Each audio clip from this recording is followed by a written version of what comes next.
In the pre-Civil War United States, Solomon Northup is a free black man, but he is abducted and sold into slavery to a malevolent slave owner. The condition of your laborers, it's all wrong. They're my property. You say that with pride. I say it is fact. Frank! Man does how he pleases with his property. Yet an abolitionist changes his life and his freedom in 12 Years a Slave. Hi, I'm Liz. Hello, I'm Sharlette. And I'm Sean. Next up, we're going to talk about 12 Years a Slave, based on the memoir of Solomon Northup. We've all just seen it. Sharlette, why don't you start? We're going to start with the screenplay written by John Ridley. I think he did a beautiful job adapting a story that was autobiographical, which is always very difficult because you're trying to express the words of someone else and express feeling. I think he did a magnificent job. Yeah, I guess the idea is that you hear the title 12 Years a Slave, you kind of know what you're in for, but I was still in suspense the entire time. Even though I knew I was just going to see horrific incident after horrific incident, I was sitting there just completely drawn to the storyline and drawn to the experience. But it's still pretty much a taboo topic in America. So I think the fact that so many Americans were not involved was why it was so true. Because I feel like in the casting and in the writing, if Americans were involved, I think it would not have been so pure, because it is an area that a lot of times Americans don't feel comfortable going into. I liked it a lot. It's a very well-made picture. As a slave narrative, I don't feel that it gave me a tremendous amount of information I didn't already know. It's a very difficult film to watch at times. It's very brutal. The violence is very visceral, to a degree where I thought that Steve McQueen almost seemed more interested in the brutal aspects of what was going on here than the more hopeful aspects, which are there. They're the most controversial elements, and Steve McQueen is drawn to controversy as a filmmaker. But I disagree, because the hopeful aspect of it is he did achieve the American dream, which is freedom. The ending of this film was not as emotionally affecting to me as it could have been, because I felt like he pushed all of the effort into that. The violent parts of it. Right. Without jumping to the ending, I didn't see that any more so than in a war film.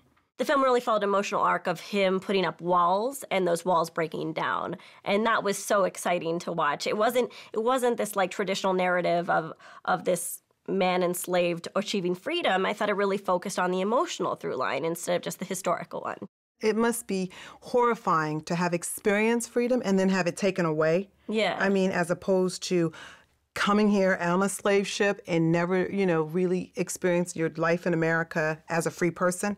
Yeah. So that I thought was definitely captured in this. It's like more the individual story than trying to tackle this entire epic scope of slavery in America. Small ends. Days ago, I was with my family in my home. Now you tell me all is lost. Tell no one who I am. That's the way to survive. Well, I don't want to survive. I want to live. The juxtaposition of a place so beautiful and so remote to have such horrors. I mean, I thought he did a really great job of capturing that. Even though the plantations, you can tell they were vast, but he didn't focus on like huge establishing shots. He kept it small. Chiwetel Ejiofor takes moments, and Steve McQueen allows him to take those moments where you get to see just the small little details of his experience. It's like you're saying with the long takes. The camera just sat on him, and you got to see the breadth of his performance. It felt like 10 minutes. Yeah. I mean, it was exhausting. Shop well, sir, but mind your wallet. Pay no attention to this gentleman's nonsense. Jasper! My regrets for the intrusion, sir. No intrusion. Good day, sir.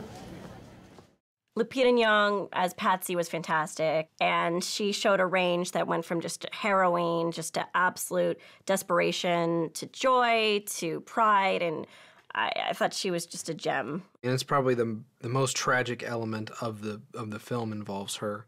Fassbender and Sarah Paulson.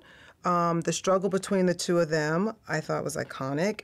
He had to not only fight off his wife, his affections for his slave, and she had to deal with that as well. So the struggle between the three of them, I thought McQueen did a great job.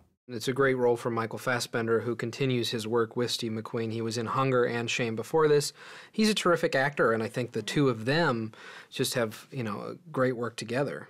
I still want to credit Steve McQueen, our filmmaker, above all, because as a director, you never really know what to expect. I mean, I remember being in the theater and just jumping out of my seat because like a pen dropped or something very minimal happened in the first 5 minutes because I was so on edge knowing that Steve McQueen was taking us through this story.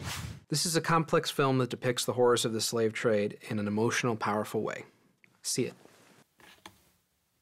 This is an experience. It's not merely a film.